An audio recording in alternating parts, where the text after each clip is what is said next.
It's the Daily Kebab. Right, Muttonistas, another interesting day, the last day of the round of 16. Way, I get a break tomorrow. Anyway, back to today's Daily Kebab, which of course with no fixtures tomorrow just means a couple of reviews of today's games.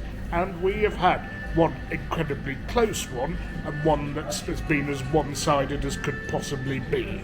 Now let's start with the Spain-Morocco game. I was in a bar full of Arabs and Turks supporting Morocco, fair enough, if that's who they prefer to win.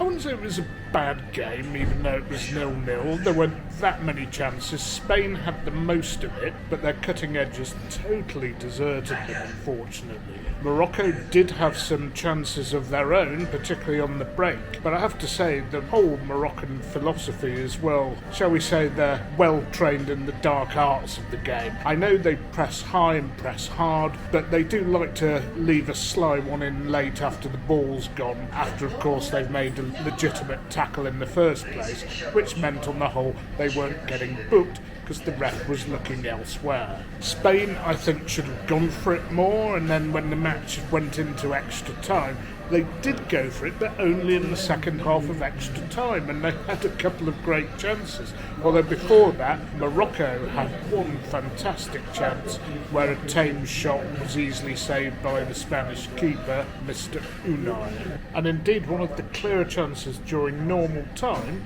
was a free header the Moroccans had, which was headed over the bar. Spain did have, as I said, great chances, and they even came very close right at the end when Sarabia hit the post, virtually as the last kick of the game. I think he maybe should have scored there. But what summed it up to me is that a couple of times I saw Spain actually on the break, Olmo down the wing, with only Morata and 6 Moroccan players to aim for. And then Morata himself had to try an impossible shot, which he came pretty close to pulling off actually, virtually right on the goal line, having to bend the ball in. It just wasn't possible. And again, it just needed one Spanish player to make that run, and that would have been the winning goal. And as for the penalties, they were awful. This stuttering and hoping for the goalkeeper to commit just isn't working. Luis Enrique said, they've been practising loads of penalties, but I'm afraid they haven't practised enough from what I could see. In fact, only the Sarabia penalty that hit the post was any good at all. The other two efforts were pretty feeble. And in fact, the standard of penalties throughout this tournament has been absolutely appalling. I mean, look at those Japanese ones yesterday. And as for the second match, well, there are actually still 15 minutes left to go. I've got a lot to do and a really interesting excursion tomorrow, so I want an earlier night. So I've come for my kebab a little bit earlier than usual, but I think at 5-1, it's fair to say Portugal will get through. And a hat-trick for the player brought on to replace Cristiano Ronaldo, Gonçalo Ramos, and he looked pretty good. That finish for the first one, wow, how he got it in with such power into such a tight space. That was a very nice finish. And then a great header from Pepe, who I think is nearly as old as I am. He's been playing for that long. I think, in fairness, the Swiss, they've done about as well as you'd expect them to do, but when it comes to the knockout stage, they just don't cut the mustard. I have to say, what's happened to this mean defence of theirs? It seems to have disappeared.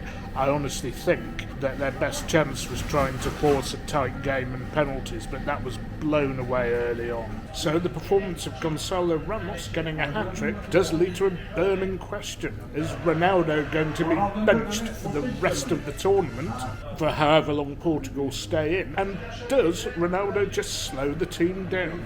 I think he certainly does, and I think the manager was absolutely spot on to bench him. On to the food, and one thing I've hardly had whilst I've been here are simple shish kebabs. And one thing I've rarely had, because it's usually lamb if I've had it in the UK, is beef shish. So let's see how that tastes. I have a suspicion this is going to be a bit nicer than the stuff I'm used to. And okay, this is not revolutionary food. As I say, once I've brought you all the basic kebabs, then we can go on to the fancier ones, especially when I'm in a city that I'm going to travel to soon, which is famous for having the best kebabs in Turkey. So there we are, nicely presented plate, chicken shish, beef shish, rice, and those lovely onions with sumac. chicken sheesh is lovely. Not sure exactly what they've marinated it in. I guess it's yogurt, but not too many spices. And the onions with sumac. Again, what a fantastic accompaniment. I'm going to have to buy some sumac when I get home. Now, the beef sheesh. Beef is pretty nice, but it's nothing special, to be honest. Nothing wrong with it. Reasonably tender. I do prefer lamb. It's got a stronger flavour.